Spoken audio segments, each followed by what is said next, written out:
प्रिय दोस्तों, नमस्कार। आप सभी का मोटिवेशनल अमेजिंग चैनल पर स्वागत है। आज हम आपके लिए लाए हैं संत रविदास के जीवन से जुड़ी कुछ विशेष घटनाएं।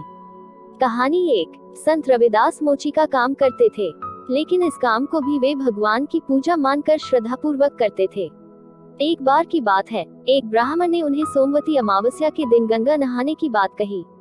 संत रविदास ने उनकी बात स्वीकार कर ली, किंतु अपना कार्य पूरा न कर पाने के कारण उन्होंने ब्राह्मण से कहा, हे महात्मन, लगता है मेरे भाग्य में गंगा स्नान नहीं है, अतः आप मेरे पैसे ले जाकर गंगा जी में चढ़ा दीजिएगा। ब्राह्मण ने उनकी बात मान ली। गंगा स्नान के बाद ब्राह्मण ने रविदास का नाम लेकर जैसे ही पैसा चढ़ाया, आश्चर्यपूर्वक घटना हुई। माँ गंगा ने दोनों हाथ बाहर निकालकर संत रविदास की भेंट को स्वीकार किया। माँ गंगा ने उसके बदले ब्राह्मण को एक सोने का कंगन दे दिया और कहा कि ये रविदास को दे देना। ब्राह्मण जब माँ गंगा का दिया हुआ कंगन लेकर लौट रहा था, तो वह नगर के राजा से मिलने चला गया। ब्राह्मण ने सोचा कि यदि यह कंगन राजा को दे दिया जाए तो राजा बहुत खुश हो जाएगा। ब्राह्मण ने माँ गंगा का दिया हुआ वह कंगन राजा को भेंट कर दिया। राजा ने उसके बदले बहुत सी मुद्राएं ब्राह्मण को दे दी। ब्राह्मण खुशी खुशी अपने घर चला गया। राजा ने वह कंगन बहुत ही प्यार से अपनी महारानी के हाथ में पहनाया तो महारानी बहुत खुश हो गई।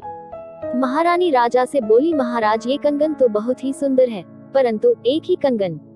महाराज, क्या आप बिल्कुल ऐसा ही एक कंगन और मंगवा सकते हैं? महाराज ने कहा, ठीक है, ऐसा ही एक और कंगन मैं तुम्हें जल्द ही मंगवा दूंगा। राजा ने ब्राह्मण के पास खबर भिजवाए और कहा, जैसा कंगन तुमने मुझे कल भेंट किया था वैसा ही एक और कंगन मुझे लाकर दो, नहीं तो दंड का भागी बनना पड़ेगा। ये सुनते ही ब्राह्मण घबरा गया और सोचने लगा कि मैं बेकार ही राजा के पास गया, अब दूसरा कंगन कहाँ से लाऊं? ब्राह्मण घबराया हुआ रविदास जी के पास पहुंचा। ब्राह्मण ने कहा कि गंगा जी ने आपकी दी हुई मुद्रा स्वीकार करके मुझे एक सोने का कंगन दिया था और कहा था कि आपको दे दूं, लेकिन मैंने वह राजा को भेंट कर दिया। अब राजा ने मुझसे वैसा ही दूसरा कंगन मांगा है। यदि मैंने दूसरा कंगन नहीं दिया तो राजा मुझे कठोर दंड देगा। रविदास जी बोले कि तुमने मुझे बिना बताए राजा को कंगन भेंट कर दिया, अफसोस मत करो, मैं अब भी तुमसे नाराज नहीं हूँ। अब बात दूसरे कंगन की है तो मैं माँ गंगा से प्रार्थना करूंगा कि इस ब्राह्मण का मान सम्मान रख देना। ऐसा कहने के उपरांत रविदास जी ने अपनी वह कठौती उठाई जिसमें वे चमड़ा गलाते थे। उसमें जल भरा हुआ था।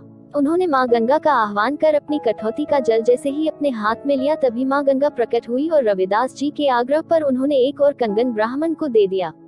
ब्राह्मण खुश होकर राजा को वह कंगन भेंट करने चला गया। उसी दिन से ये कहावत प्रसिद्ध हो गई कि मन चंगा तो कठौती में गंगा। कहानी 2। संत रविदास जूते सिलकर अपनी रोजी रोटी चलाते थे। एक बार संत समागम में भाग लेने गए। वहाँ से जब वह अपनी दुकान पर लौटे तो उनके शिष्य ने शिकायत के अंदाज में कहा, दो घाट वाला मुझे जूते सिलने के बदले में खोटे सिक्के देने आया था। वह मुझे ठगना चाहता था, लेकिन मैंने उसके जूते को सिलने से मना कर दिया। संत रविदास ने शांत वाणी में कहा, तुमने उसके जूते क्यों नहीं सिले? वो तो हमेशा ही मुझे खोटे सिक्के देता है। मैं ये सोचकर उसके जूते सिल देता हूँ कि कहीं उसे कोई परेशानी न हो, और उसके दिए खोटे सिक्के को मैं भूमि में गाड़ देता हूँ ताकि कोई और दूसरा व्यक्ति उसके हाथों से ठगा न जाए।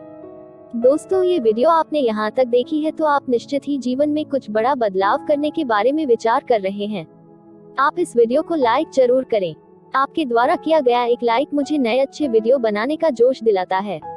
अगर ऐसे किसी और महापुरुष की वीडियो देखना चाहते हैं तो कमेंट्स जरूर करें। अपना कीमती समय देने के लिए दिल की गहराइयों से बहुत बहुत धन्यवाद।